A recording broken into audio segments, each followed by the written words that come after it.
വെളിപ്പാട് പുസ്തക പഠനം പാർട്ട് നമ്പർ 66. വെളിപ്പാട് പുസ്തകം 20-ാം അധ്യായത്തിൻ്റെ 11 മുതലുള്ള വേദഭാഗങ്ങളായിരുന്നല്ലോ നാം കഴിഞ്ഞ ക്ലാസ്സിൽ പഠന വിഷയമാക്കി തീർത്തത്. വെള്ളസിംഹാസനത്തിലെ ന്യായവിധിയായിരുന്നു നമ്മുടെ ചിന്താവിഷയം. 20-ാം അധ്യായത്തിൻ്റെ അവസാന ഭാഗത്തിലേക്ക് വരുമ്പോൾ തീപ്പൊയ്ക എന്ന വാക്ക് കാണുന്നുണ്ട്. നരകത്തിൻ്റെ മറ്റൊരു പേരാണ് തീപ്പൊയ്ക എന്നതാണ് വാസ്തവം. തിരുവെഴുത്തിൽ നരകത്തിൻ്റെ അവസ്ഥയെക്കുറിച്ച് വിവിധ ഭാഗങ്ങളിൽ രേഖപ്പെടുത്തിയിട്ടുണ്ട്. നരകത്തിൽ തീയുണ്ട് എന്ന് മത്തായിയുടെ സുവിശേഷം 18-ാം അധ്യായത്തിൻ്റെ 8 മുതൽ 9 വരെയുള്ള ഭാഗങ്ങളിൽ കാണാം. 25-ാം അധ്യായത്തിൻ്റെ 41-ാമത്തെ വാക്യം, മത്തായിയുടെ സുവിശേഷം 5-ാം അധ്യായത്തിൻ്റെ 22-ാമത്തെ വാക്യം, മർക്കോസിൻ്റെ സുവിശേഷം 9-ാം അധ്യായത്തിൻ്റെ 44-ാം വാക്യം, യാക്കോബിൻ്റെ ലേഖനം 3-ാം അധ്യായം 6-ാം വാക്യത്തിലും കാണുന്നുണ്ട്.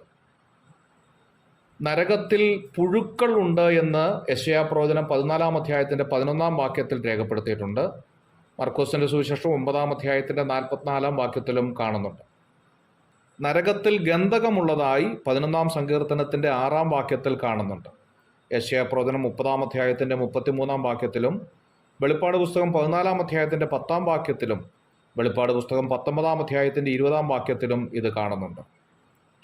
കൂടാതെ പുകയുള്ളതായി വെളിപ്പാട് പുസ്തകം 14-ാം അധ്യായത്തിൻ്റെ 11-ാം വാക്യത്തിലും 9-ാം അധ്യായത്തിൻ്റെ 2-ാം വാക്യത്തിലും രേഖപ്പെട്ടിട്ടുണ്ട്. നരകത്തിൽ ഇരുട്ടുള്ളതായി മത്തായിയുടെ സുവിശേഷം 8-ാം അധ്യായത്തിൻ്റെ 12-ാം വാക്യത്തിലും 22-ാം അധ്യായത്തിൻ്റെ 13-ാം വാക്യത്തിലും 25-ാം അധ്യായത്തിൻ്റെ 30-ാം വാക്യത്തിലും കാണുന്നുണ്ട്. സമുദ്രം തന്നിലുള്ളവരെ ഏൽപ്പിച്ചു കൊടുത്തു എന്ന ഒരു പ്രയോഗം കാണുന്നുണ്ട്. സമുദ്രത്തിൽ വീണ് മരിച്ച് അലിഞ്ഞു പോയവരെ സമുദ്രം ഏൽപ്പിച്ചു കൊടുത്തു എന്നതാണ് ഇതിൻ്റെ അർത്ഥം.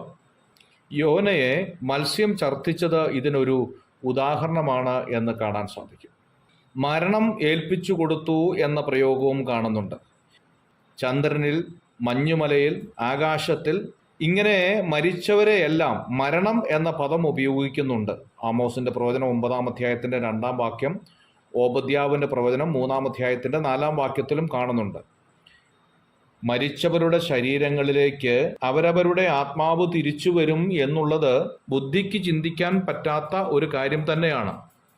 എന്നാൽ ദൈവവചനം അങ്ങനെ പറയുന്നത് കൊണ്ട് അത് വിശ്വസിച്ചേ മതിയാകൂ എന്നുള്ളതാണ്. പുനരുത്ഥാനം സാധ്യമാണോ എന്ന് ശാസ്ത്രയുഗത്തിലുള്ളവർക്ക് സംശയമുണ്ടാകാൻ സാധ്യതയുണ്ട്. ശാസ്ത്രം ഇതിനെക്കുറിച്ച് പറയുന്നത് നശിക്കാത്ത പരമാണുക്കൾ എന്ന പേരിലാണ്. അനേക ലക്ഷം പരമാണുക്കൾ ചേർന്ന് ഒരു മൂലപദാർത്ഥവും അഥവാ എലമെന്റ്, അനേകം മൂലപദാർത്ഥങ്ങൾ ചേർന്ന് ദൃശ്യമായ ഒരു വസ്തുവും ഉണ്ടാകുന്നു എന്നതാണ് ശാസ്ത്രത്തിൻ്റെ കണ്ടുപിടുത്തം.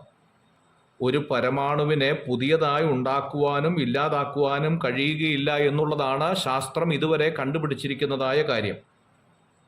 BC 14-ാം ശതകത്തിൽ ജീവിച്ചിരുന്ന ഡൂഡാങ്കാം എന്ന ഒരു രാജാവിൻ്റെ ശവകുടീരം കണ്ടെത്തിയതായി പുരാവസ്തു ഗവേഷകർ വെളിപ്പെടുത്തുന്നുണ്ട്. 1922 രാജാക്കന്മാരുടെ താഴ്വര എന്നറിയപ്പെടുന്ന സ്ഥലത്ത് ഇദ്ദേഹത്തിൻ്റെ ശവകുടീരം കണ്ടെത്തുകയുണ്ടായി. സ്വർണ്ണ കിരീടം, ചെങ്കോൽ, പയർമണികൾ തുടങ്ങിയവ ഈ ശവകുടീരത്തിൽ നിന്ന് കണ്ടെടുക്കുകയുണ്ടായി. ഏതാണ്ട് 3500 വർഷം പഴക്കമുള്ള ശവകുടീരമായിരുന്നു എന്നതാണ് ഇത്. 3500 വർഷം പഴക്കമുള്ള പയർമണികൾ വീണ്ടും തളിർത്തു വരുമോ എന്ന പരീക്ഷണം ശാസ്ത്രജ്ഞന്മാർ നടത്തുകയുണ്ടായി. അത്ഭുതമെന്ന് വിചാരിക്കട്ടെ, സാധാരണ പയർമണികൾ 3-4 ദിവസം കൊണ്ട് മുളച്ചു വരികയാണ് പതിവ്. എന്നാൽ ഈ ശവകുടീരത്തിൽ നിന്ന് കിട്ടിയ 3500 വർഷം പഴക്കമുള്ള പയർമണി 20 ദിവസം കഴിഞ്ഞപ്പോൾ, എന്ന് പറഞ്ഞാൽ അതിന് അനുയോജ്യമായ മണ്ണും വെള്ളവും പ്രകാശവും ലഭിച്ചു കഴിഞ്ഞപ്പോൾ പയർമണിക്ക് പുതിയ തളിർപ്പുണ്ടായി എന്നുള്ളതാണ് അത്ഭുതകരമായ കാര്യം.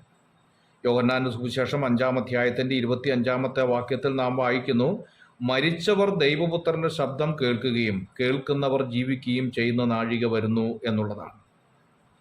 മരിച്ചവർ ആബാലവൃത്തം സിംഹാസനത്തിൻ്റെ മുമ്പിൽ നിൽക്കുന്നത് ഞാൻ കണ്ടു എന്നുള്ളത് ശാസ്ത്രത്തിന് ഇന്ന് വിശ്വസിക്കാൻ പറ്റത്തില്ല എങ്കിലും ശാസ്ത്ര തത്വം അനുസരിച്ച് വിശ്വസിച്ചേ മതിയാകൂ എന്നുള്ളതാണ്. God bless you.